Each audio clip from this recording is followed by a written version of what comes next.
Cuando abrí la puerta de aquella casa en Edimburgo, mis manos temblaban tanto que casi dejo caer la llave. No podía creer lo que mis ojos estaban viendo. 40 años de matrimonio, 40 años creyendo que conocía a mi esposo, y ahora esto. La casa estaba completamente amueblada, como si alguien hubiera vivido allí recientemente.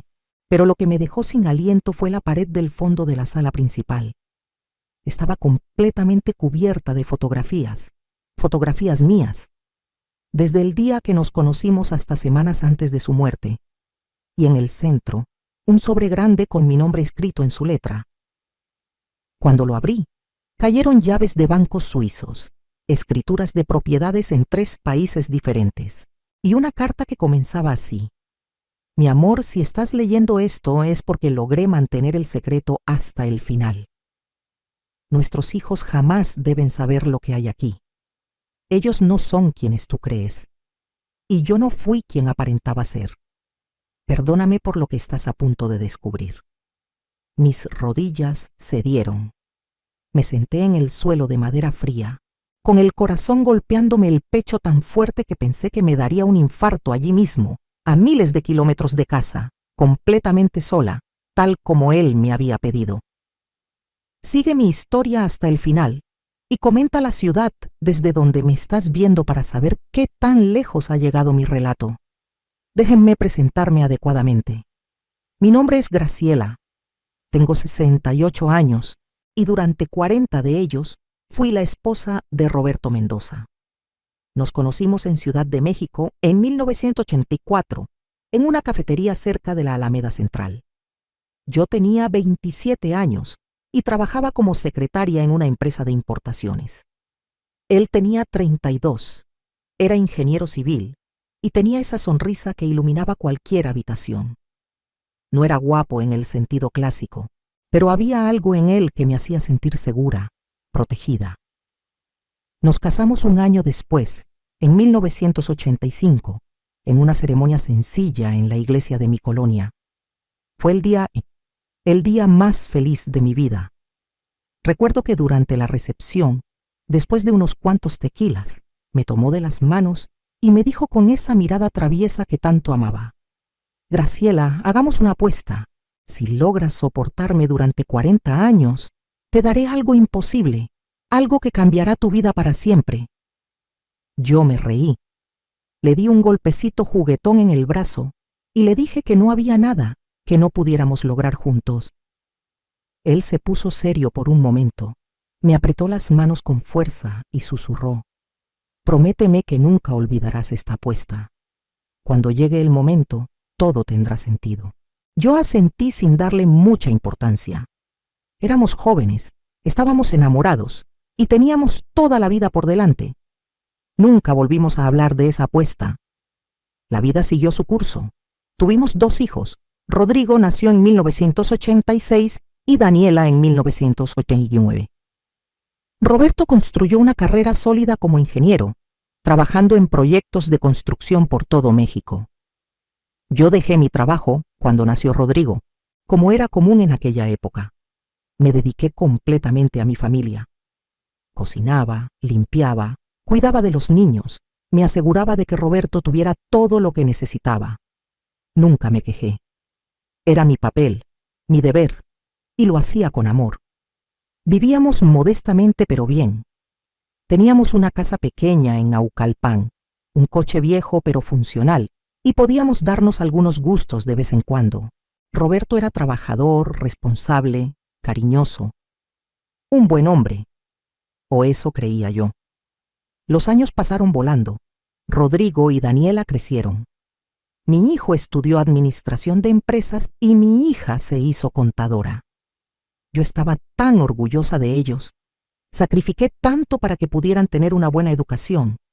Recuerdo las veces que me salté comidas para que ellos pudieran comer bien, las noches sin dormir cuando estaban enfermos, los trabajos extra que tomé a escondidas, haciendo costuras y vendiendo tamales a los vecinos para pagarles clases particulares. Roberto trabajaba duro, pero el dinero nunca sobraba. Yo hacía magia con cada peso. Rodrigo se casó en 2010 con una mujer llamada Patricia. Una chica de buena familia que desde el principio me miró por encima del hombro. Tuvieron 2 hijos, mis adorados nietos, Santiago y Emilia. Daniela se casó en 2013 con Fernando, un empresario que siempre me pareció demasiado interesado en el dinero. También tuvieron 2 hijos. Yo me convertí en la abuela perfecta. Cuidaba a los nietos cuando mis hijos lo necesitaban. Cocinaba para las reuniones familiares, bordaba ropa para los bebés. Todo con tal de ser útil, de ser querida, de mantener a la familia unida. Roberto se jubiló en 2019. Pensé que finalmente tendríamos tiempo para nosotros, para viajar un poco, para disfrutar de los años dorados juntos. Pero él se volvió cada vez más distante. Pasaba horas en su estudio, en la computadora, haciendo quién sabe qué. Cuando le preguntaba, me decía que estaba organizando papeles, poniéndose al día con trámites. Yo le creía, siempre le creí. En 2023 le diagnosticaron cáncer de páncreas. Fue devastador. Los doctores nos dieron 6 meses, quizás 1 año con tratamiento. Yo me convertí en su enfermera de tiempo completo. Lo bañaba, le daba sus medicinas. Me quedaba despierta toda la noche cuando el dolor era insoportable. Rodrigo y Daniela aparecían de vez en cuando, pero siempre tenían excusas. Que el trabajo, que los niños, que el tráfico. Yo los entendía, o me obligaba a entenderlos. Roberto murió el 15 de marzo de 2024, exactamente 40 años después de nuestra boda. Fue en casa, en nuestra cama, con su mano entre las mías. Sus últimas palabras fueron: no olvides la apuesta, mi amor. Confía en mí una última vez. Yo no entendía a qué se refería. Pensé que era el delirio de los medicamentos. El funeral fue pequeño. Algunos familiares, pocos amigos. Rodrigo se encargó de todo con una eficiencia que me pareció casi fría. Daniela lloró mucho, pero noté que sus ojos se secaban rápidamente cuando hablaba por teléfono sobre negocios. Una semana después del entierro, mis hijos vinieron a casa. Pensé que era para acompañarme en mi duelo. ¡Qué ingenua fui! Se sentaron frente a mí, en la mesa del comedor, esa mesa donde habíamos compartido miles de comidas. Y Rodrigo sacó unos papeles de su portafolio. «Mamá», dijo con un tono que nunca le había escuchado, «necesitamos hablar sobre la casa. Patricia y yo hemos estado pensando que sería mejor que te mudaras a un lugar más pequeño. Esta casa es demasiado grande para ti sola, y el mantenimiento es caro». Me quedé mirándolo sin entender. «Esta es mi casa», le dije. «Aquí crié a ustedes, aquí viví con su padre». Daniela intervino con esa voz dulzona que usaba cuando quería conseguir algo. «Mamá, no seas dramática. No te estamos corriendo. Solo queremos lo mejor para ti. Fernando conoce un asilo muy bonito, con gente de tu edad. Estarías acompañada, cuidada». Sentí como si me hubieran dado una bofetada. ¿Un asilo? Tengo 68 años, no 90. Estoy perfectamente capaz de cuidarme sola. Rodrigo suspiró con impaciencia. «Mamá, la casa está a nombre de papá. Ahora es nuestra herencia. Somos 2, así que la mitad es mía y la mitad de Daniela. Tú solo tienes derecho a seguir viviendo aquí, pero si nosotros decidimos venderla, no hay mucho que puedas hacer». Me sentí mareada. Roberto nunca me había dicho que la casa no estaba a mi nombre también. Siempre asumí que todo lo que teníamos era de ambos. Días después, comenzaron las visitas con agentes inmobiliarios. Entraban a mi casa, a la casa donde había criado a mis hijos, midiendo, fotografiando, hablando de remodelaciones y valores de mercado como si yo fuera invisible. Patricia empezó a llevarse cosas, una lámpara que le gustaba, unos platos antiguos que habían sido de mi madre. Cuando protesté, Rodrigo me dijo que eran parte de la herencia y que ellos podían disponer de lo que quisieran. Daniela y Fernando hacían lo mismo. Se llevaron los muebles del estudio de Roberto, su reloj favorito, hasta su ropa. Yo lloraba todas las noches, aferrada a la almohada de mi esposo muerto, sintiendo que me estaban despojando no solo de mis pertenencias, sino de mi dignidad, de mi historia. Un mes después del funeral, Cuando ya había perdido toda esperanza y estaba resignándome a terminar mis días en un asilo, tocaron la puerta. Era un martes por la tarde. Abrí y me encontré con un hombre de unos 50 años, muy bien vestido, con un portafolio de cuero. «Buenos días, señora Mendoza», dijo con acento español.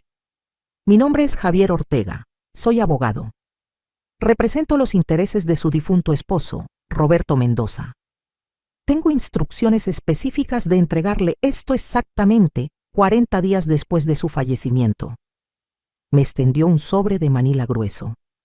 Dentro había una llave antigua, muy ornamentada, una tarjeta con una dirección en Edimburgo, Escocia, y una carta escrita a mano por Roberto. Mis manos temblaban mientras leía. «Mi amada Graciela, si estás leyendo esto, significa que logré cumplir mi promesa. 40 años. Ganaste la apuesta, mi amor. La llave que tienes en tus manos abre una puerta en Edimburgo. Debes ir sola. No le digas a nadie, absolutamente a nadie, ni siquiera a nuestros hijos. Especialmente no a nuestros hijos. Cuando llegues, entenderás todo. Confía en mí una última vez. Te amo más de lo que las palabras pueden expresar. Siempre fuiste demasiado buena para este mundo, y especialmente demasiado buena para nuestra familia. Perdóname por los secretos, perdóname por las mentiras, pero sobre todo, perdóname por no haberte protegido mejor de quienes debían amarte incondicionalmente. Tuyo eternamente, Roberto». Leí la carta 3 veces. El abogado esperaba pacientemente. «Señora Mendoza», continuó, «su esposo me contrató hace 20 años para manejar ciertos asuntos de manera confidencial. He seguido sus instrucciones al pie de la letra. En este sobre también encontrará un boleto de avión a Edimburgo para la próxima semana, reservaciones de hotel para 2 noches y dinero en efectivo para sus gastos. Todo está pagado. Su único trabajo es ir, abrir esa puerta y descubrir lo que su esposo preparó para usted durante 4 décadas». Le pregunté qué había en esa dirección. Él sonrió con tristeza. «Señora, yo solo soy el mensajero. Su esposo fue muy claro. Usted debe descubrirlo por sí misma. Lo único que puedo decirle es que él dedicó gran parte de su vida adulta a preparar esto para usted. Sea lo que sea que encuentre allí, fue hecho con amor». Esa noche, Rodrigo y Daniela vinieron a cenar. Yo actué con normalidad. Serví el mole que tanto les gustaba de niños. Escuché sus quejas sobre el trabajo y los niños. No mencioné nada sobre el abogado, la llave o Escocia. Por primera vez en mi vida, les estaba ocultando algo. Y extrañamente, no me sentía culpable. Daniela mencionó casualmente que había encontrado un comprador interesado en la casa. «Mamá», dijo mientras se servía más arroz, «el señor está dispuesto a pagar un muy buen precio. Fernando y yo pensamos usar nuestra parte para expandir el negocio». Rodrigo asintió. «Patricia y yo necesitamos el dinero para la Universidad de Santiago. Ya sabes lo caras que son las colegiaturas». Ninguno de los dos preguntó dónde iba a vivir yo. Les dije que necesitaba viajar, que una prima lejana en Guadalajara estaba enferma y quería verme. Rodrigo frunció el ceño. «¿Viajar? ¿Ahora? ¿No es un poco irresponsable? ¿Y si te pasa algo?». Daniela añadió: «Además, mamá, los viajes son caros. No deberías estar gastando dinero en estas cosas. Deberías estar ahorrando para el asilo». Sentí la rabia hirviendo dentro de mí, pero la contuve. Les sonreí dulcemente y les dije que no se preocuparan, que tenía algunos ahorros. Una semana después, abordé un avión por primera vez en mi vida. El vuelo de Ciudad de México a Londres y luego a Edimburgo fue largo y agotador, pero también emocionante. Me sentía como una niña en una aventura. Durante las 16 horas de vuelo, no pude dejar de pensar en Roberto. ¿Qué había planeado? ¿Por qué tanto secreto? ¿Y por qué me había advertido específicamente sobre nuestros hijos? Llegué a Edimburgo en una mañana gris y lluviosa. La ciudad era hermosa, antigua, con edificios de piedra y calles empedradas. Tomé un taxi a la dirección que venía en la tarjeta. Era una casa georgiana de 3 pisos en un barrio elegante llamado Newtown.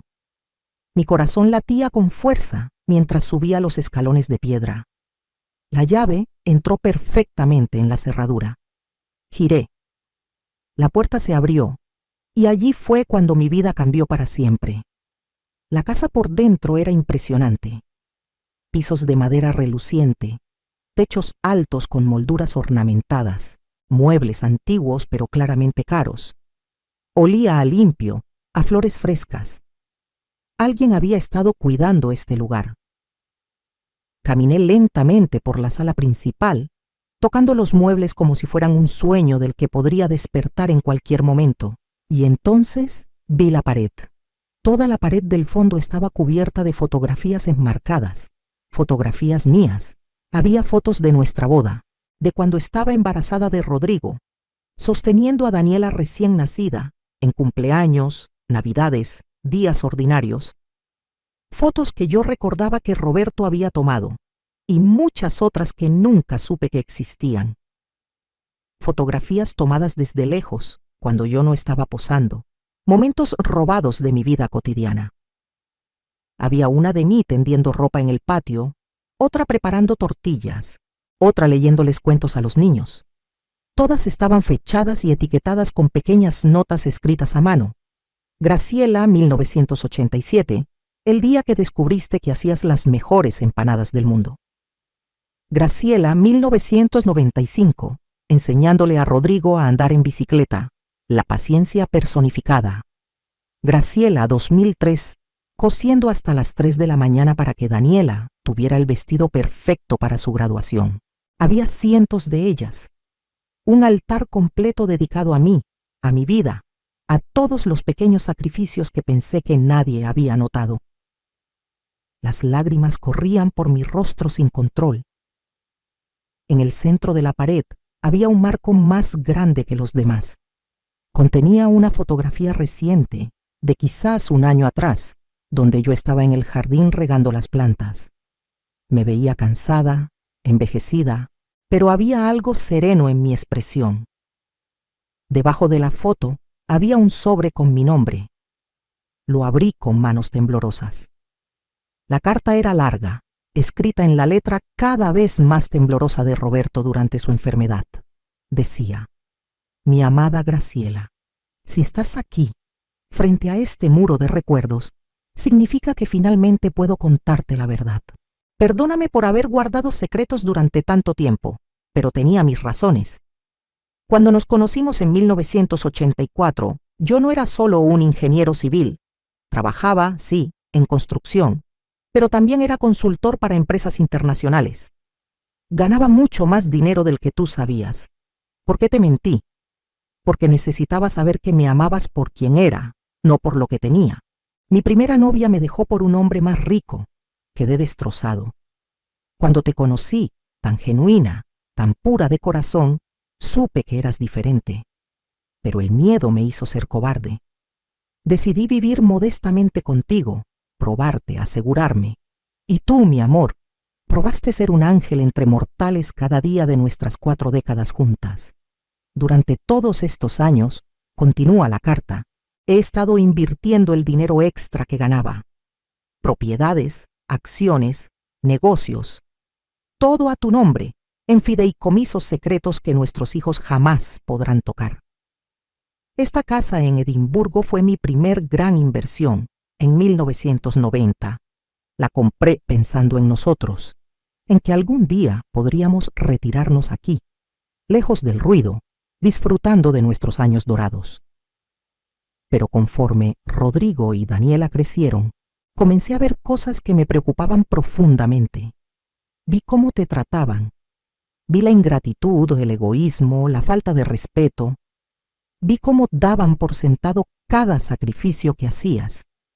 Y me di cuenta de que si yo moría y les dejaba todo a ellos, como manda la tradición, te dejarían en la calle sin pensarlo 2 veces. Eso no podía permitirlo. Así que cambié mis planes.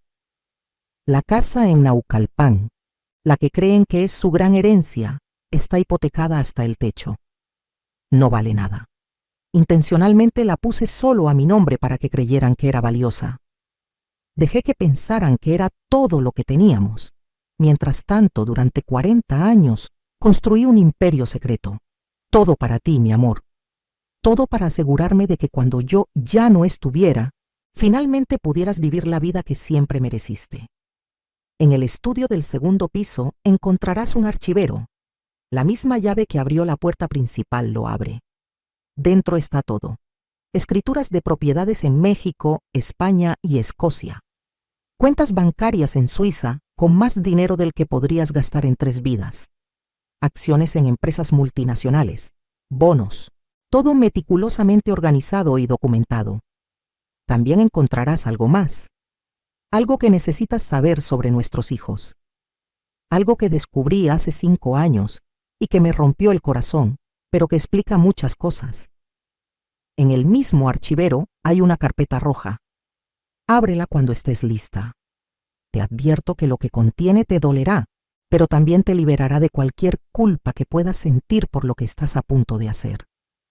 Graciela, mi última voluntad es que vivas, que viajes, que gastes, que disfrutes, que seas, por primera vez en tu vida, egoísta. Te lo has ganado, te lo mereces. Y si nuestros hijos vienen a reclamarte, a exigirte, a manipularte como sé que lo harán, recuerda esto, tú no les debes nada. Ya les diste todo. Tu juventud, tu energía, tu amor incondicional. Ahora es tu momento, tuyo y de nadie más. Te amo, Graciela. Te amé desde el primer día y te amaré desde donde sea que esté ahora. Perdóname por los secretos. Perdóname por no haber sido más valiente en vida. Pero sobre todo, gracias. Gracias por 40 años de amor puro y verdadero. Ganaste la apuesta, mi amor. Ahora cobra tu premio. Roberto. Me dejé caer en el sofá de terciopelo azul, sollozando tan fuerte que mi cuerpo entero temblaba. 40 años y nunca sospeché nada. Roberto había guardado este secreto, había construido todo esto solo para mí. Me levanté y subí las escaleras de madera que crujían suavemente bajo mis pies. El estudio estaba en el segundo piso, una habitación con ventanas que daban a un pequeño jardín trasero. Había un escritorio antiguo de caoba, estanterías llenas de libros y contra la pared un archivero de madera oscura. La llave funcionó. Abrí el primer cajón. Estaba perfectamente organizado con carpetas etiquetadas. Propiedades México, propiedades Europa, cuentas bancarias, inversiones, acciones, una por una. Fui revisando las carpetas. No podía creer lo que veía. Había 3 casas más en México, una en Cuernavaca, otra en Puerto Vallarta y un departamento en La Condesa, en Ciudad de México. 2 apartamentos en Barcelona, esta casa en Edimburgo. Todas completamente pagadas, todas generando ingresos por rentas que se habían estado acumulando en cuentas a mi nombre. Las cuentas bancarias mostraban cantidades que nunca había imaginado. Millones de pesos, cientos de miles de dólares y euros, todo producto de inversiones inteligentes durante 4 décadas. Roberto había convertido sus ingresos extra en una fortuna, y todo estaba a mi nombre. Yo era rica, inmensamente rica, y nadie lo sabía. Finalmente, con manos temblorosas, abrí la carpeta roja. Contenía documentos legales, transcripciones, fotografías. Comencé a leer y sentí que el piso se abría bajo mis pies. Eran investigaciones privadas que Roberto había contratado sobre Rodrigo y Daniela. Empezaban hace 5 años, en 2019. Al parecer, Roberto había comenzado a sospechar cuando ambos empezaron a presionarlo para que pusiera propiedades a sus nombres, alegando que era mejor para impuestos. Él contrató a un investigador privado. Lo que descubrieron fue devastador. Rodrigo y Patricia habían estado desviando dinero de la empresa donde él trabajaba. Nada ilegal técnicamente, pero definitivamente poco ético. Habían usado información privilegiada que Rodrigo obtenía en su trabajo para hacer inversiones. Habían ganado mucho dinero así, dinero que nunca mencionaron, mientras me pedían que cuidaras a sus hijos gratis y se quejaban de que no podían pagarme ni un peso por mi tiempo. Pero lo de Daniela era peor, mucho peor. Había documentos que probaban que ella y Fernando habían intentado declarar a Roberto como mentalmente incompetente en 2020, durante el inicio de su enfermedad. Querían obtener poder legal sobre sus asuntos, pensando que había dinero escondido. La solicitud fue rechazada porque los doctores confirmaron que Roberto estaba perfectamente lúcido, pero ellos lo intentaron. Mi propia hija intentó declarar demente a su padre moribundo por dinero que ni siquiera existía. Había más, transcripciones de conversaciones grabadas en mi propia casa. Roberto había instalado grabadoras antes de morir. Quería que yo supiera la verdad. En una de las grabaciones, Rodrigo y Daniela hablaban en mi sala 2 semanas después del funeral, cuando pensaban que yo estaba dormida. Rodrigo decía: en cuanto vendamos la casa, necesitamos asegurarnos de que mamá firme cualquier papel que le pongamos enfrente. Es vieja, confiada, firmará lo que sea. Daniela respondía: el asilo que encontró Fernando es barato. Podemos pagar lo mínimo y quedarnos con el resto. Además, a su edad, ¿cuánto tiempo más puede durar? 5, 10 años máximo. Es una inversión a corto plazo. Se reían. Mis hijos se reían mientras planeaban cómo deshacerse de mí de la manera más económica posible. Había más grabaciones, conversaciones donde hablaban de mí como si fuera una carga, un estorbo, algo de lo que deshacerse. Patricia diciendo que yo era demasiado dramática, demasiado sentimental. Fernando quejándose de que yo siempre estaba pidiendo atención. Nunca pedí atención. Solo quería ser amada. Solo quería importarles aunque fuera un poco. Me senté en la silla del escritorio de Roberto y lloré. Lloré por los años perdidos. Lloré por el amor que desperdicié en hijos que no lo merecían. Lloré por Roberto, que tuvo que cargar solo con este conocimiento durante sus últimos años. Pero también lloré de alivio, porque ahora sabía la verdad. Y la verdad, aunque dolorosa, me liberaba. Pasé 3 días en Edimburgo, exploré la ciudad, comí en restaurantes elegantes, compré ropa nueva. Por primera vez en décadas gasté dinero en mí misma sin culpa. Contraté a un abogado local que Roberto había recomendado en sus papeles. El señor MacGregor era un escocés de modales suaves que me explicó detalladamente mi situación financiera. Señora Mendoza, me dijo con una sonrisa, usted es una mujer muy acomodada. Su esposo fue extraordinariamente previsor. Le pregunté qué debía hacer ahora. Él se reclinó en su silla de cuero. Eso, mi querida señora, depende completamente de usted. Puede vender las propiedades, puede conservarlas, puede vivir de las rentas sin tocar el capital. Puede hacer lo que le plazca. Nadie puede cuestionarla. Todo está legal y correctamente a su nombre. Regresé a México una semana después. Rodrigo y Daniela estaban furiosos. ¿Dónde estabas?, exigió Daniela apenas crucé la puerta. Estuvimos llamándote.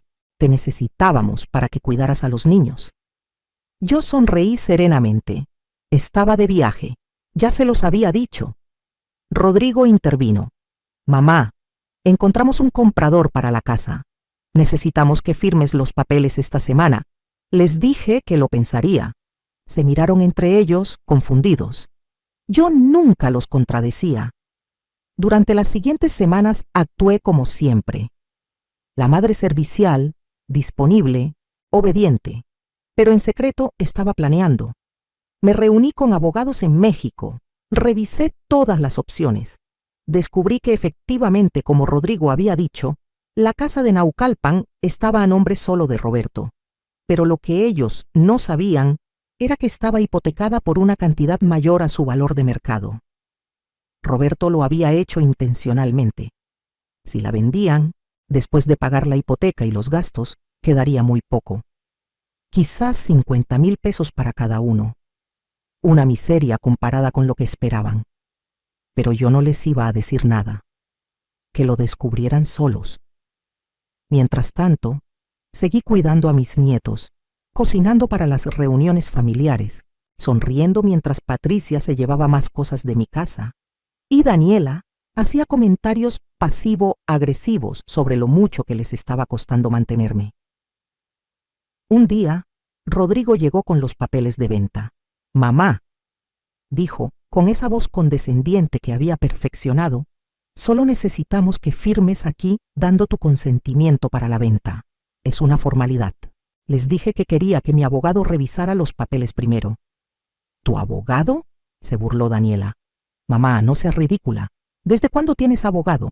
«Desde hace 2 semanas», respondí tranquilamente. Su expresión de sorpresa fue deliciosa. Rodrigo se puso rojo. «No necesitas abogado. Somos tu familia. Protegemos tus intereses». Me reí. Fue una risa amarga que salió desde lo más profundo de mi ser. «Proteges mis intereses», repetí, como cuando intentaron declarar demente a tu padre para robarle. Como cuando planearon meterme al asilo más barato que encontraron.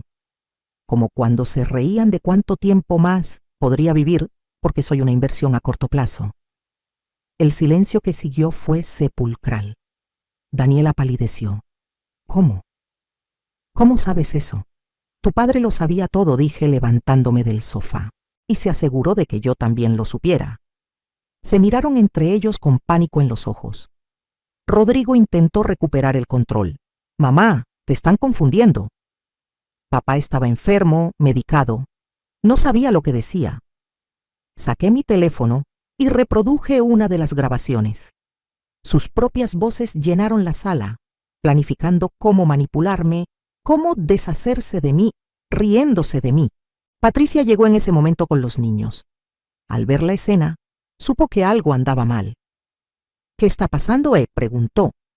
«Tu esposo», le dije con calma, «está descubriendo que su madre no es tan tonta como pensaba». Rodrigo explotó.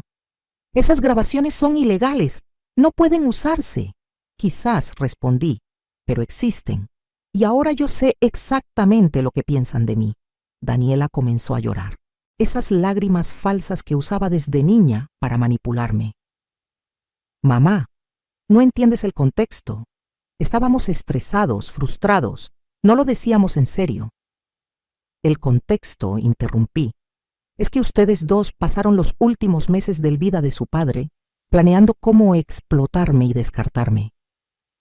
El contexto es que yo sacrifiqué 40 años de mi vida por ustedes, y ustedes no pueden esperar a que muera para quedarse con las migajas que creen que hay».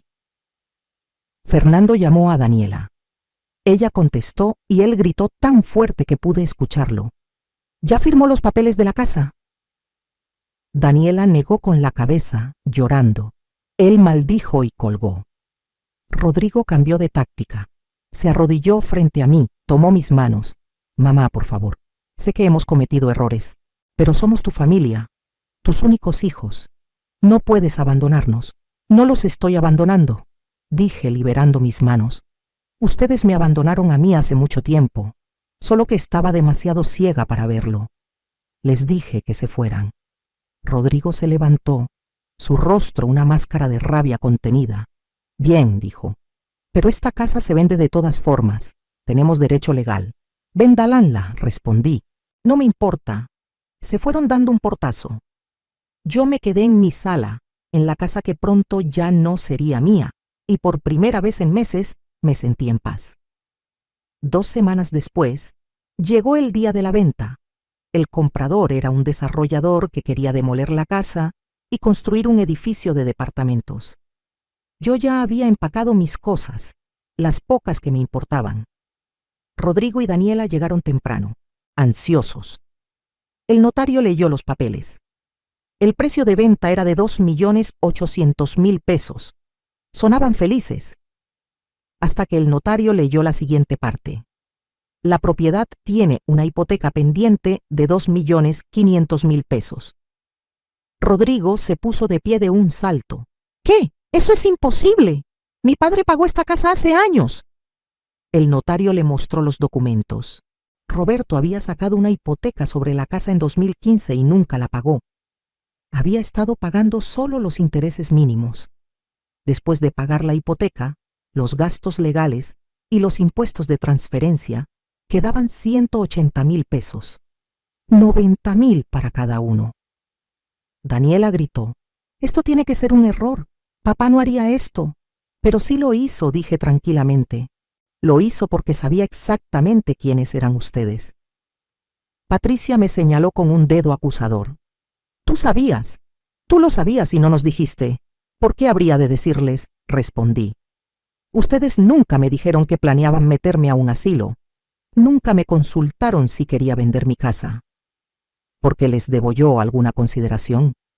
Fernando, que había venido esperando su parte del dinero, estaba rojo de ira. «Ustedes son unos inútiles», le gritó a Daniela. «Meses esperando por 90,000 pesos. 90,000 pesos». Rodrigo estaba en shock, mirando los papeles una y otra vez, como si fueran a cambiar. «Toda nuestra planeación», susurró. «Todo. Para nada». El notario, claramente incómodo con el drama familiar, apuró los trámites. Firmaron los papeles. El dinero se transfirió. Y así, la casa donde crié a mis hijos dejó de existir legalmente para mí, pero yo ya no la necesitaba. Después de la firma, Rodrigo me confrontó en el estacionamiento. «¿Y ahora qué, mamá? ¿Dónde vas a vivir? Me vas a pedir que te mantengamos, ¿verdad?». Sonreí. «No, hijo, no voy a pedirte nada. Nunca más. Me voy a vivir mi vida, una vida que tu padre me aseguró que pudiera tener». «¿Qué significa eso?», exigió saber. «Significa que tu padre era más inteligente que todos nosotros juntos y me amaba más de lo que ustedes son capaces de amar a nadie». Daniela se acercó. «Mamá, sé razonable. Solo tienes la pensión de papá. No puedes sobrevivir sola. De hecho, tengo mucho más que eso, pero no es asunto tuyo». Sus rostros mostraban confusión, luego sospecha. «¿Qué quieres decir?», preguntó Rodrigo. Me subí al taxi que había llamado. El conductor puso mis maletas en el maletero. «Significa que su padre se aseguró de que yo nunca necesitara nada de ustedes. Y ahora, si me disculpan, tengo un avión que tomar». El taxi arrancó. A través de la ventana trasera, vi a mis hijos parados en el estacionamiento, mirándome partir con expresiones de incredulidad. Era la última vez que los vería en meses. Tomé un vuelo a Barcelona esa noche. Pasé 2 meses allí, en uno de los apartamentos de Roberto. Era un lugar hermoso en el barrio gótico, con balcones que daban a calles medievales. Caminaba por las Ramblas, comía en restaurantes con estrellas Michelin, tomaba clases de pintura. Cosas que siempre quise hacer, pero nunca pude. Rodrigo y Daniela me llamaban constantemente. Al principio, mensajes enojados exigiendo explicaciones. Luego, mensajes de culpa, recordándome que tenían hijos, responsabilidades, que los estaba abandonando. Finalmente, cuando ninguna de esas tácticas funcionó, comenzaron las amenazas. Rodrigo me escribió: «Voy a impugnar el testamento de papá. Algo raro está pasando y voy a descubrirlo». Le respondí: «Adelante. Todo es completamente legal. Y no hay testamento que impugnar porque tu padre no te dejó nada que valga la pena». Daniela intentó el enfoque emocional. «Mamá, los niños te extrañan. Preguntan por ti. ¿No te importan tus nietos?». «Me importan», le escribí. «Pero ustedes solo los usan como herramientas de manipulación. Cuando realmente quieran que los conozca, no como rehenes emocionales, sino como mis nietos, hablamos». Contraté investigadores privados, igual que Roberto. Descubrí que Rodrigo y Patricia estaban teniendo problemas matrimoniales. Al parecer, ella lo culpaba por la pérdida del dinero que esperaban de la casa. Fernando había dejado a Daniela. Se llevó lo poco que tenían y la dejó con deudas. Parte de mí sintió lástima, pero la mayor parte recordaba las grabaciones, los planes, las risas a mi costa. En Barcelona, conocí a un grupo de mujeres de mi edad. Expatriadas, viudas, divorciadas, mujeres que habían decidido vivir sus últimos años en sus propios términos. Nos reuníamos para cenar, íbamos a museos, viajábamos juntas. Por primera vez en mi vida, tenía amigas reales, no solo conocidas de la iglesia o madres de los amigos de mis hijos. Una de ellas, una argentina llamada Marta, me dijo una noche mientras tomábamos vino en mi balcón: ¿sabes qué es lo mejor de enviudar después de los 60? Que finalmente puedes ser quien realmente eres, no quien todos esperan que seas. Tenía razón. Toda mi vida había sido definida por mis roles: hija, esposa, madre, abuela. Nunca solo Graciela. Ahora, por primera vez, podía descubrir quién era Graciela realmente. Después de Barcelona, viajé a Puerto Vallarta. La casa que Roberto había comprado allí era espectacular, frente al mar, con una terraza enorme y una piscina privada. Pasé la Navidad allí, sola, y fue la mejor Navidad de mi vida. Años anteriores, me mataba cocinando para 20 personas, limpiando, asegurándome de que todos estuvieran contentos mientras yo caía exhausta a la cama. Esta vez, pedí comida de un restaurante, me senté en la terraza con una copa de champán y vi el atardecer sobre el Pacífico. Perfecto. Para marzo de 2025, un año después de la muerte de Roberto, Rodrigo finalmente aceptó la realidad. Me llamó y por primera vez en meses, su voz no tenía ira, solo cansancio. Mamá, dijo, Patricia me dejó. Se llevó a los niños a Monterrey con su familia. Dice que soy un fracasado. Lo siento, respondí, y lo sentía genuinamente. No me alegra su dolor, solo me alegro de no ser parte de él. Necesito dinero, continuó. El negocio donde trabajo está recortando personal. Tengo deudas. No puedo ayudarte, Rodrigo. Sí puedes, insistió, recuperando algo de su tono demandante. Sé que papá te dejó algo. No sé qué, pero sé que lo hizo. Tienes que ayudarme. Soy tu hijo. Eres mi hijo, acordé. Pero eso no significa que te deba mi vida, mi paz o mi dinero. Le di todo lo que tenía que darte en tus primeros 18 años. El resto era tu responsabilidad. Me colgó. Daniela tuvo un enfoque diferente. Apareció en Puerto Vallarta sin avisar. No sé cómo obtuvo la dirección. Probablemente contrató a alguien para seguirme. Toqué el timbre y allí estaba, con maletas, llorando. Mamá, sollozó. Fernando se fue con otra. Me dejó las deudas del negocio. Van a quitarme mi casa. No tengo dónde ir. Parte de mí quería abrir la puerta, abrazarla, arreglar sus problemas como siempre había hecho. Pero recordé las grabaciones. Recordé su risa mientras planeaba encerrarme en un asilo barato. Lo siento por tu situación, Daniela, le dije a través del interfono. Pero no puedes quedarte aquí. ¿Cómo puedes ser tan cruel?, gritó. Soy tu hija. Yo nunca te abandonaría así. ¿No?, pregunté. No planeabas exactamente eso. Meterme al lugar más barato posible y olvidarte de mí. Eso era diferente, intentó justificarse. Tú eres vieja, no puedes cuidarte sola. Necesitabas supervisión, tengo 69 años, Daniela. Acabo de pasar 6 meses viajando sola por Europa. Creo que puedo cuidarme perfectamente. Llamé a seguridad. Se la llevaron. La vi alejarse, todavía gritando que era una mala madre, que la estaba abandonando. Los siguientes meses fueron de sanación. Comencé terapia con una psicóloga en Puerto Vallarta. La doctora Ramírez me ayudó a procesar todo. El dolor de la traición de mis hijos, la culpa que sentía por disfrutar mi vida mientras ellos luchaban, la rabia que había reprimido durante décadas.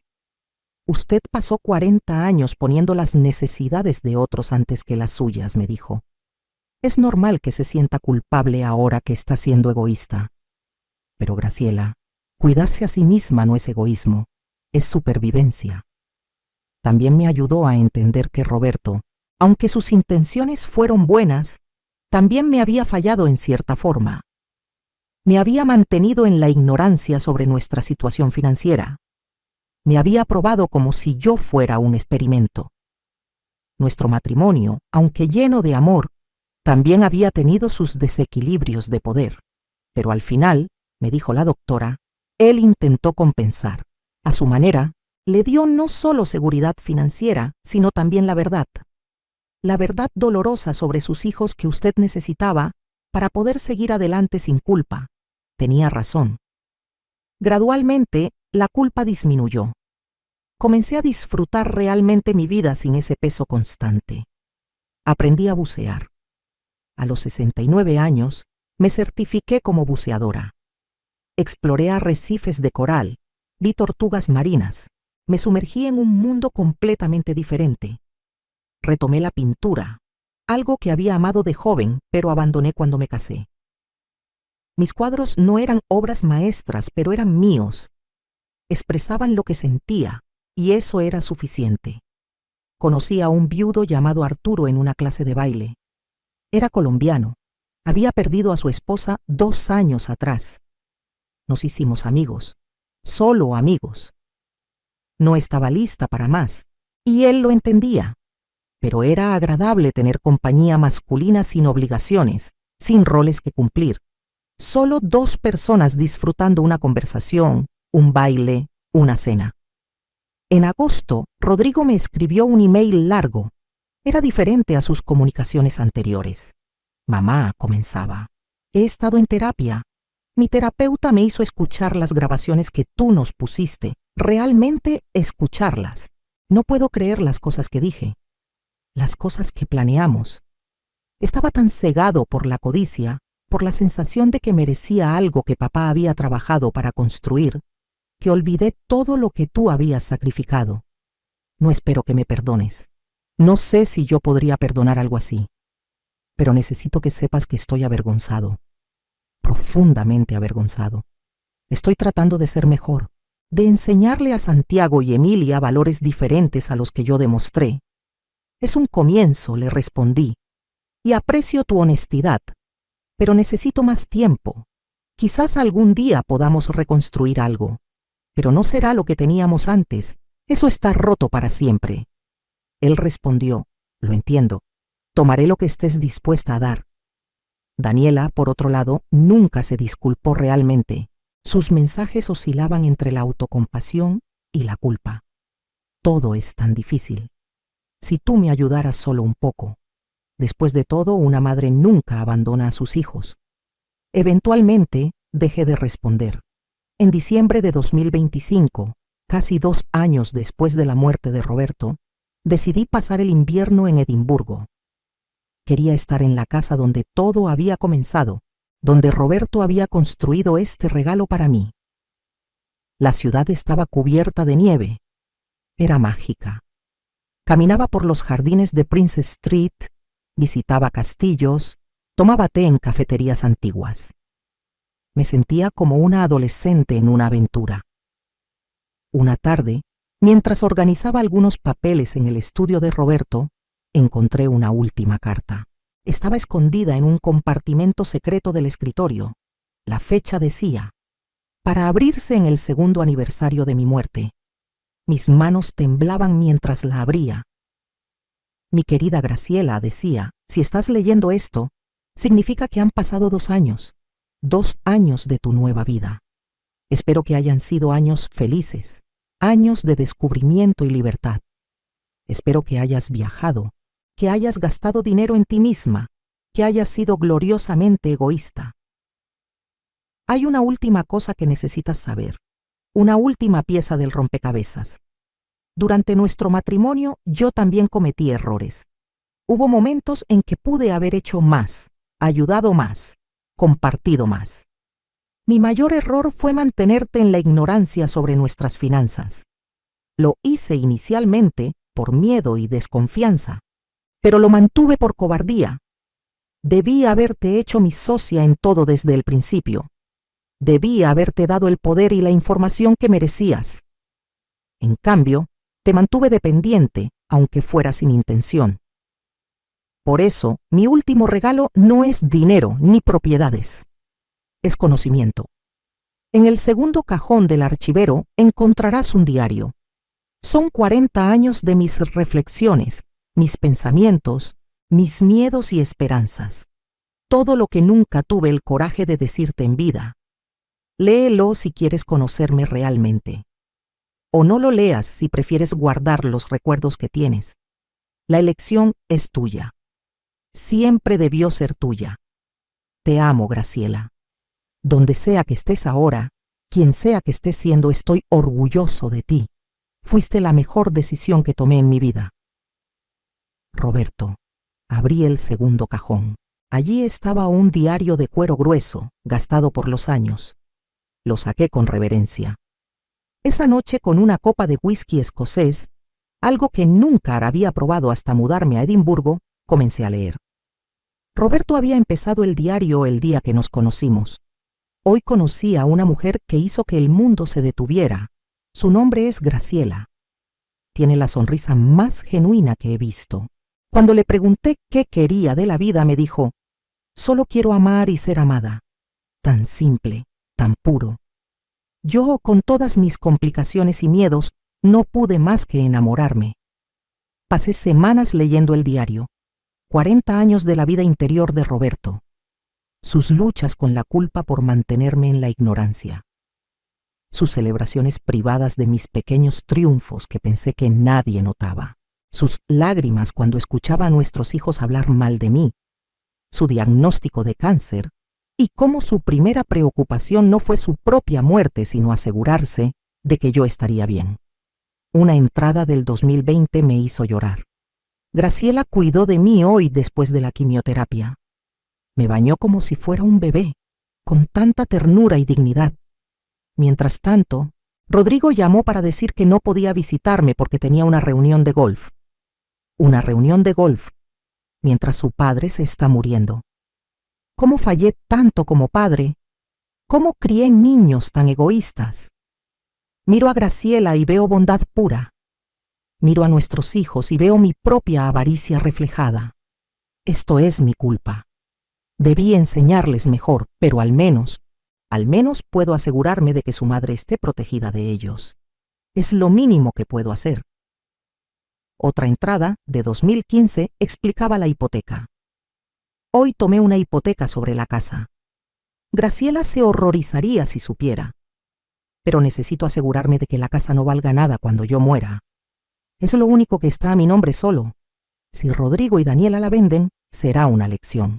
El dinero fácil no existe. Los sacrificios de tu madre tienen valor incalculable, pero ustedes nunca lo verán. Solo verán 90,000 pesos cada uno y se preguntarán dónde se fue todo. Ojalá eso les enseñe algo. Probablemente no. Y la última entrada, escrita con letra temblorosa días antes de su muerte. Me estoy muriendo.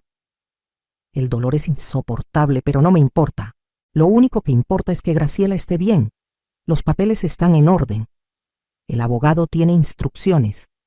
En 40 días, ella sabrá todo. Espero que me perdone. Espero que use el dinero para ser feliz. Espero que finalmente se permita vivir solo para ella.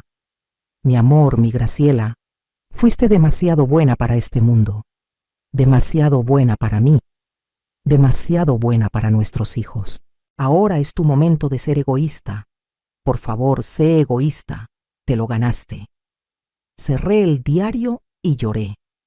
Lloré por Roberto, por el hombre que había sido, por los secretos que cargó solo. Lloré por los años que perdimos, por las conversaciones que nunca tuvimos. Pero también lloré de gratitud, porque incluso con sus fallas me había amado, me había visto, me había valorado y me había dado la libertad de ser yo misma. Para marzo de 2026, 3 años después de la muerte de Roberto, mi vida era irreconocible. Pasaba inviernos en Edimburgo, primaveras en Barcelona, veranos en Puerto Vallarta. Había aprendido 3 idiomas, tomado docenas de clases, hecho amigos en 3 continentes. Había donado generosamente a causas que me importaban, programas para mujeres mayores, refugios para víctimas de abuso, educación para niñas. El dinero que Roberto me dejó no solo me dio libertad, sino también la capacidad de ayudar a otros. Rodrigo y yo habíamos reconstruido una relación cautelosa. Hablábamos una vez al mes. Él nunca pedía dinero.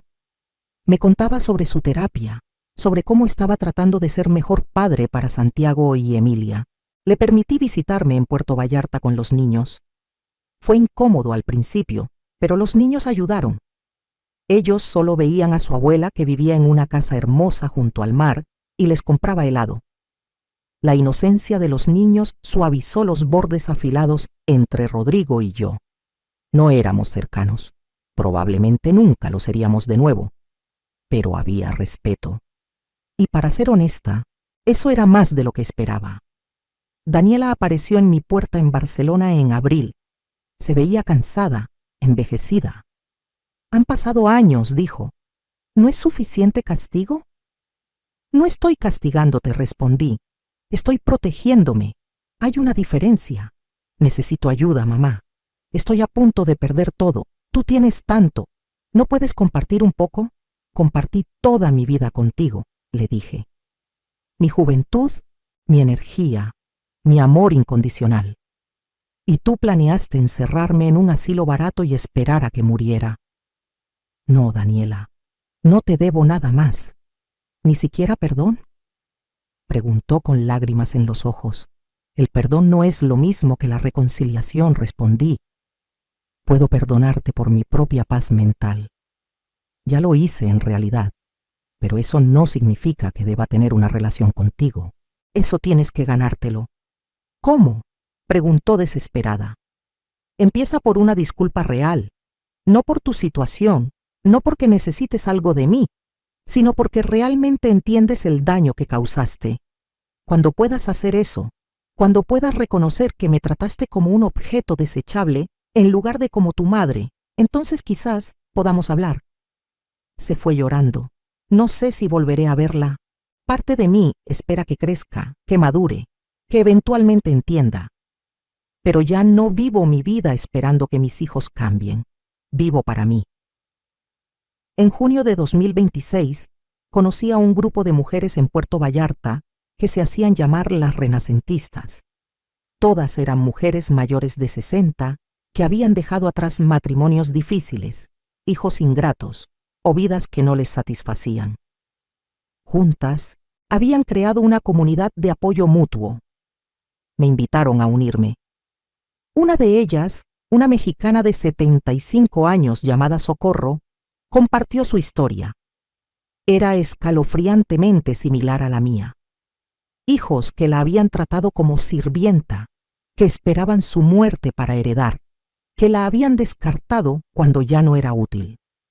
¿Sabes qué es lo mejor?, me dijo una noche mientras tomábamos margaritas viendo el atardecer. Lo mejor es darme cuenta de que no estoy sola. Durante años pensé que era mi culpa, que había fallado como madre. Pero al conocer a otras mujeres con historias similares, entendí que es una epidemia. Criamos a nuestros hijos para que tomen, y sorprendentemente, eso es exactamente lo que hacen. Otra mujer, una colombiana llamada Esperanza, añadió: lo segundo mejor es darnos cuenta de que no es demasiado tarde. Tenemos 60, 70, 80 años. Si tenemos suerte nos quedan 20 o 30 años más. Eso es mucho tiempo para ser felices, para finalmente vivir para nosotras mismas. Tenían razón. Había pasado 68 años viviendo para otros. Si vivía hasta los 90, tenía 22 años más. 22 años para ser Graciela, no la esposa de alguien o la madre de alguien, solo Graciela. Con las renacentistas comencé nuevos proyectos. Fundamos una organización sin fines de lucro para ayudar a mujeres mayores que estaban siendo explotadas por sus familias. Ofrecíamos asesoría legal, apoyo emocional y, en casos extremos, ayuda financiera temporal. Usé parte de la fortuna de Roberto para financiarla. Sentía que era lo correcto. Roberto me había dado independencia. Ahora yo podía ayudar a otras mujeres a obtener la suya. También escribí un libro de memorias sobre mi vida, mi matrimonio con Roberto, la traición de mis hijos y mi renacimiento. Lo publiqué bajo seudónimo porque no quería atención pública, solo quería compartir mi historia. Se volvió inesperadamente popular. Recibí miles de cartas de mujeres de toda América Latina compartiendo historias similares, agradeciéndome por validar sus experiencias.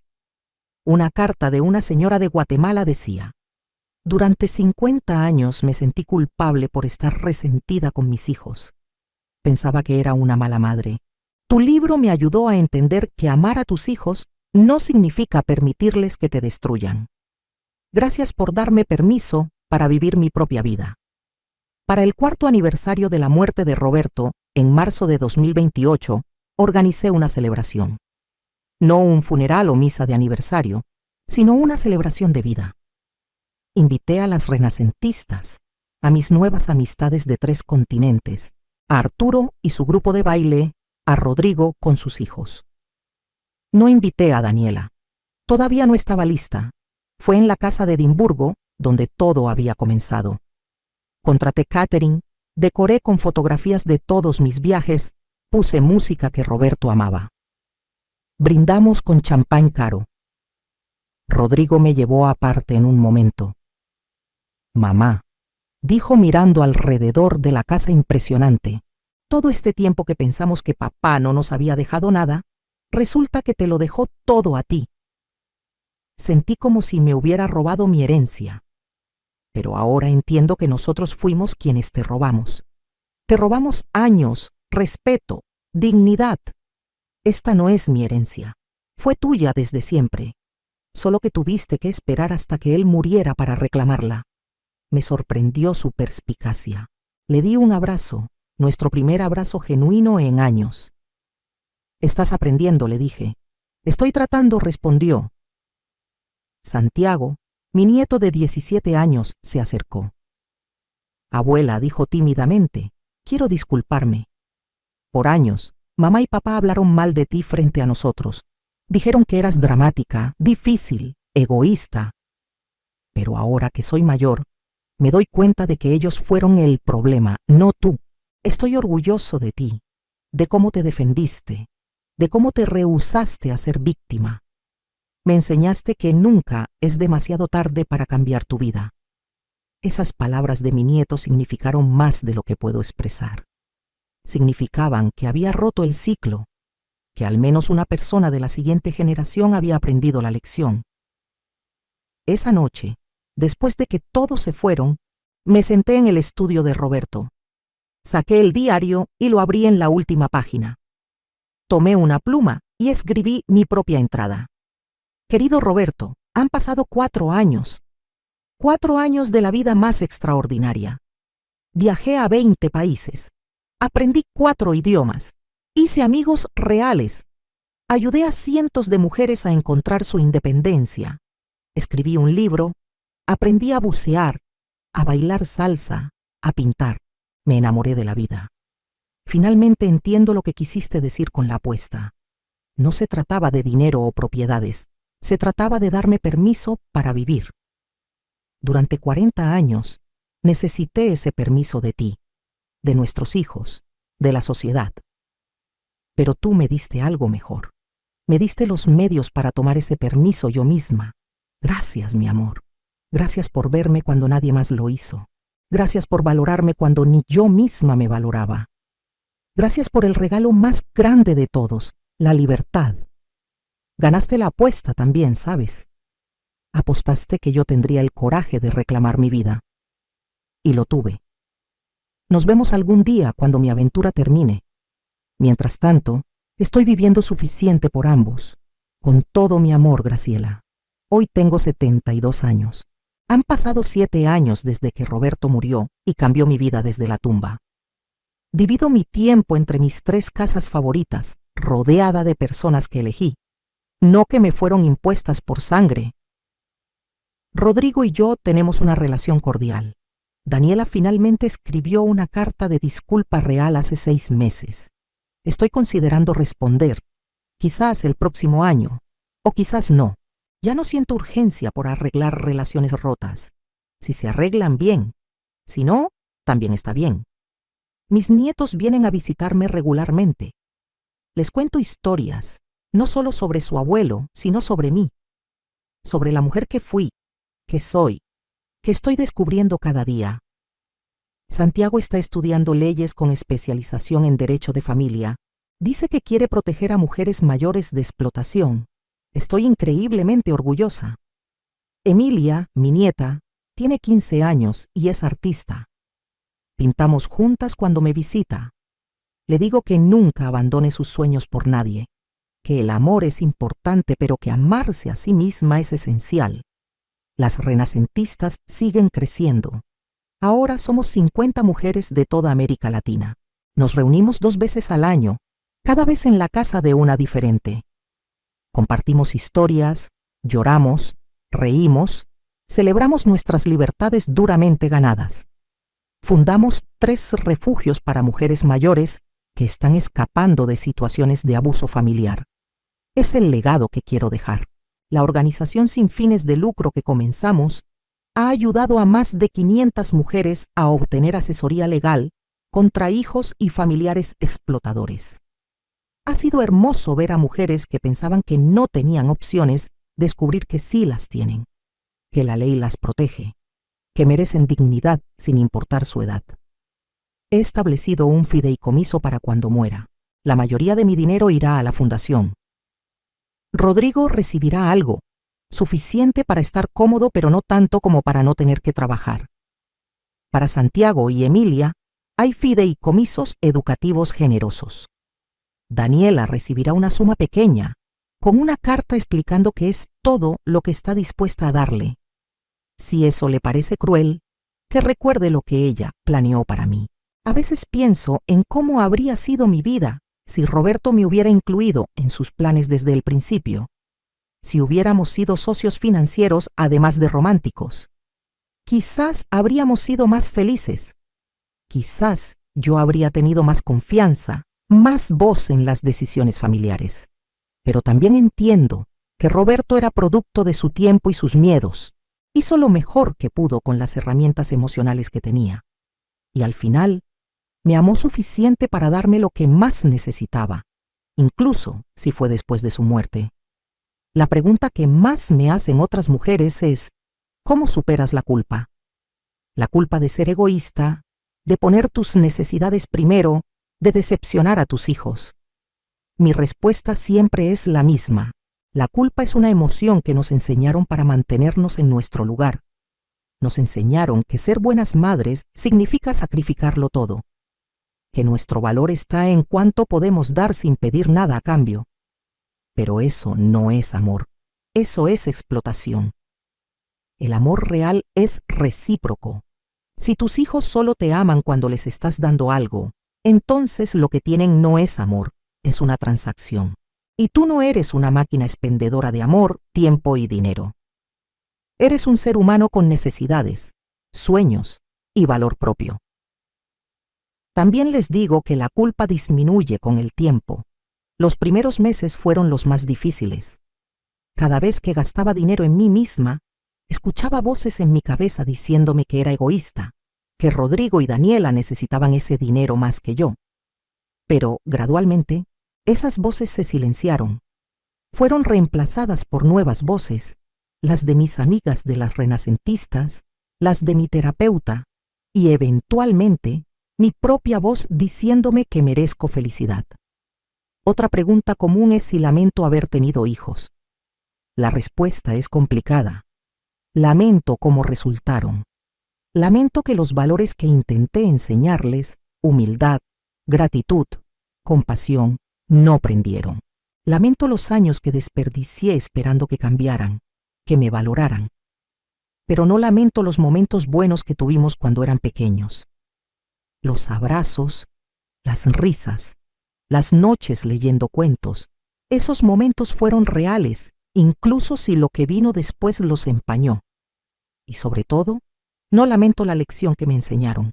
Me enseñaron que el amor incondicional no significa aceptar abuso incondicional. Me enseñaron que puedes amar a alguien y aún así establecer límites. Me enseñaron que nunca es demasiado tarde para elegirte a ti misma. El otro día, una mujer joven de unos 30 años se me acercó después de una conferencia que di sobre empoderamiento para mujeres mayores. Me dijo, mi mamá tiene tu edad, la he tratado horrible, igual que los hijos de tu historia te trataron. Tu historia me abrió los ojos. Llamé a mi mamá y le pedí perdón. Estamos reconstruyendo nuestra relación. Gracias por salvar algo que no sabía que estaba perdiendo. Esas palabras me dieron esperanza. Esperanza de que al compartir mi historia, puedo prevenir que otras familias cometan los mismos errores, que algunos hijos despertarán antes de que sea demasiado tarde, que algunas madres establecerán límites antes de ser destruidas. Entonces, ¿qué consejo daría a otras mujeres en situaciones similares? Primero, documenta todo. Roberto me dio el regalo de las grabaciones, pero cualquier mujer puede hacer lo mismo. Si sospechas que tu familia te está explotando o planeando algo en tu contra, documenta. Graba conversaciones si es legal en tu país. Guarda correos y mensajes. Ten evidencia. Segundo, busca asesoría legal independiente. No confíes en que tu familia tiene tus mejores intereses en mente. Asegúrate de que tus activos estén protegidos, que tu nombre esté en las escrituras de tu casa, que tienes acceso a tus propias cuentas bancarias. Muchas mujeres de mi generación dejamos que nuestros esposos o hijos manejaran todo. Eso nos deja vulnerables. Tercero, construye una red de apoyo fuera de tu familia. Amistades reales, grupos de mujeres, comunidades. Necesitas personas que te vean por quien eres, no por lo que puedes darles. Cuarto, y esto es quizás lo más difícil, permítete sentir la rabia. Durante décadas me enseñaron que la rabia no era femenina, no era maternal. Las buenas mujeres no se enojan, perdonan. Pero la rabia es válida, es apropiada cuando te han tratado mal. No tienes que vivir en rabia para siempre, pero debes permitirte sentirla, procesarla, usarla como combustible para cambiar tu situación. Quinto, recuerda que nunca es demasiado tarde. Yo tenía 68 años cuando mi vida cambió. Conozco mujeres que comenzaron sus nuevas vidas a los 75, 80, incluso 85. Mientras respires, tienes la oportunidad de elegir diferente. Y finalmente, entiende que elegirte a ti misma no es egoísmo, es supervivencia, es justicia, es reclamar la vida que sacrificaste por otros. Yo di 40 años. 40 años de amor, servicio, sacrificio. Eso fue suficiente. Más que suficiente. Los años que me quedan son míos. Para muchas mujeres esto suena radical. Nos han condicionado a creer que nuestro valor está en cuánto damos, que las madres que ponen límites son frías, egoístas, malas. Pero yo ya no creo en esas definiciones. Creo que una buena madre es aquella que enseña a sus hijos a ser adultos funcionales, compasivos y autosuficientes. Y a veces, esa enseñanza viene en forma de consecuencias. Mis hijos esperaban que yo siempre estaría disponible para rescatarlos, financiarlos, servirles.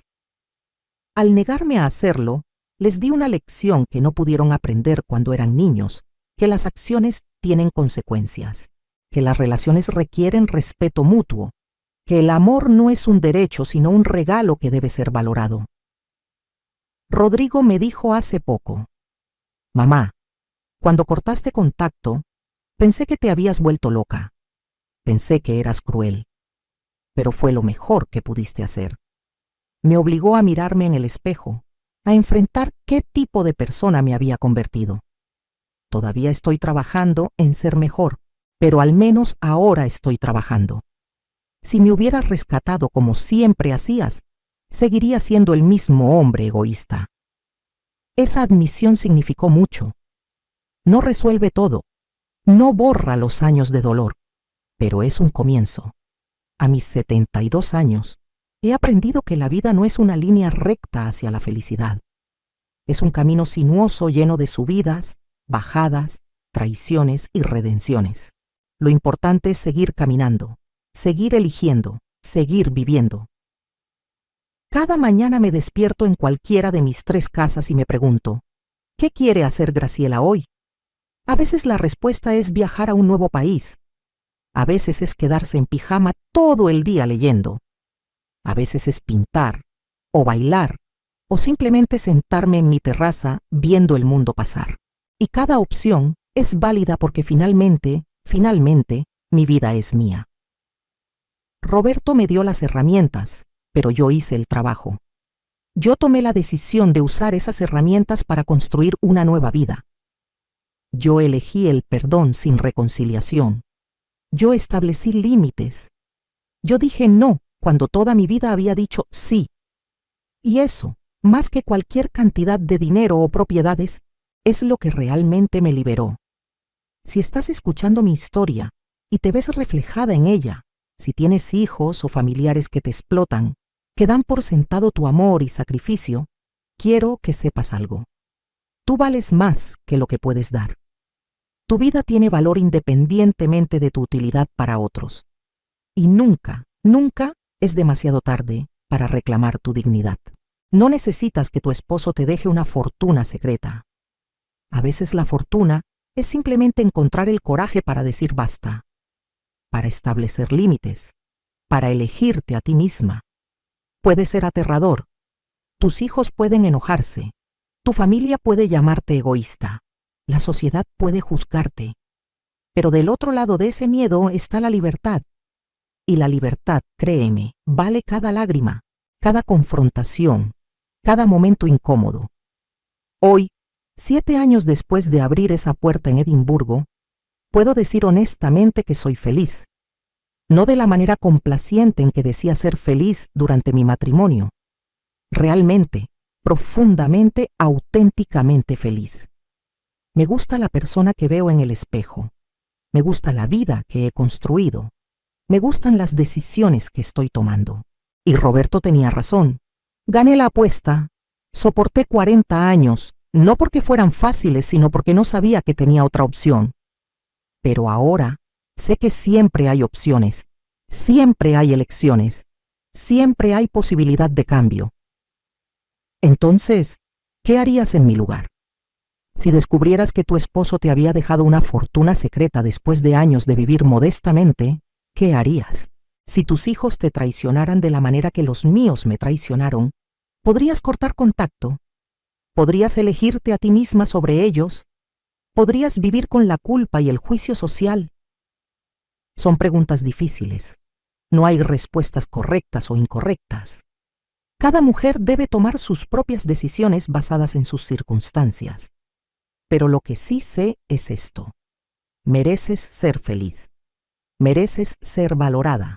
Mereces vivir una vida que te llene, no que te vacíe.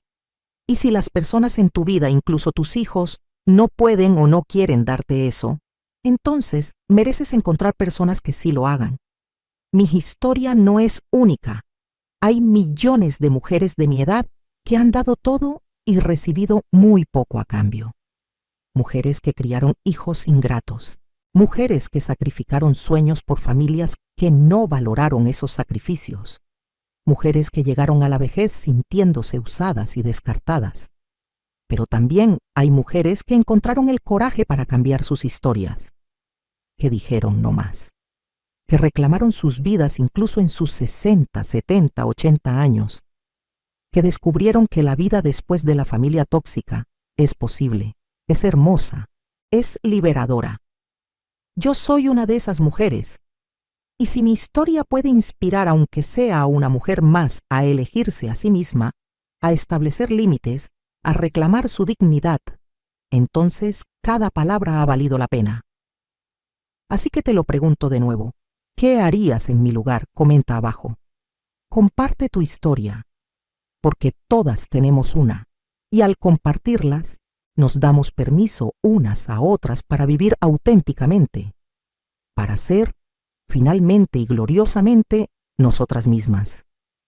Esta es mi historia, la historia de cómo gané una apuesta hecha hace 40 años, la historia de cómo perdí a mis hijos, pero me encontré a mí misma, la historia de cómo la muerte de mi esposo me dio vida. Y aunque el camino fue doloroso, aunque las pérdidas fueron reales, no cambiaría donde estoy ahora por nada del mundo. Porque por primera vez en 72 años, soy completamente, unapologéticamente libre.